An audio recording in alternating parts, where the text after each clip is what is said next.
सभी का बहुत बहुत स्वागत है सीएल कैरियर एकेडमी प्लेटफॉर्म पर। आइए आज हम 22वें दिन का सुपर फास्ट रिवीजन करेंगे। आपका परीक्षा के लिए मोस्ट एक्सपेक्टेड प्रश्न, संभावित प्रश्न है, इसको आप करिए, लिखिए और इन प्रश्नों को याद करिए, है ना। डिटेल के लिए हम लोगों के चैनल देखिए, सीएल कैरियर एकेडमी का चैनल देखिए, उस पर सभी सब्जेक्ट पढ़ाए जा रहे हैं, वहां डिटेल मिलेगा। यहां सिर्फ सुपर फास्ट रिवीजन है, आप रिवीजन करेंगे। पहला क्वेश्चन, पानीपत का तीसरा युद्ध कब लड़ा गया था?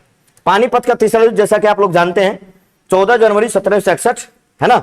अहमद शाह अब्दाली इसमें एक पक्ष था, तो 14 जनवरी 1761 को लड़ा गया। इसका उत्तर हो जाएगा सी। औरंगजेब की मृत्यु के समय मराठा नेतृत्व किसके हाथों में था? औरंगजेब की जब मृत्यु हुई तो इस समय मराठा नेतृत्व किसके हाथों में था? ताराबाई के हाथों में था। याद रखेंगे, D is the right answer. निम्नलिखित में से कौन एक मुगल सम्राट द्वारा बंगाल का अंतिम गवर्नर था? मुगल सम्राट द्वारा बंगाल का अंतिम गवर्नर था। मुगल सम्राट द्वारा बंगाल का अंतिम गवर्नर था मुर्शिद कुली खां। लेकिन ये बंगाल का पहला जो है नवाब भी बना, मुर्शिद कुली खां 1717 में। भारत में ब्रिटिश शासन के दौरान निम्नलिखित राज्यों के विलय के क्रम पर विचार करिए। विलय के क्रम पर विचार करिए। इसमें ऑप्शन नहीं दिया, लेकिन मैं बता दे रहा हूं। सबसे पहले विलय हुआ था सतारा का, फिर संभलपुर का, फिर झांसी का। तो इसका उत्तर हो जाएगा 3-2-1।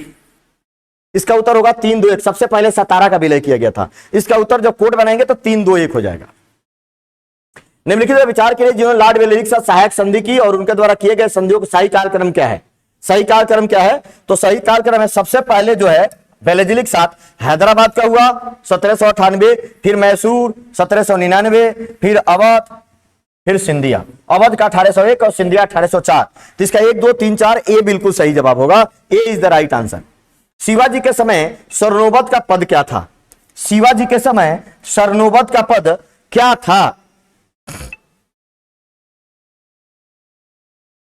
तो इसका उत्तर हो जाएगा डी, सैन्य प्रशासन स्वर्णोवध से संबंधित है। निम्न में से किस सिख गुरु ने खालसा पंथ की स्थापना की थी? खालसा पंथ की स्थापना की थी, क्या किया था? खालसा पंथ गुरु गोविंद सिंह ने, है ना, इन्होंने खालसा पंथ की स्थापना की। बंदा बहादुर का मूल नाम क्या था?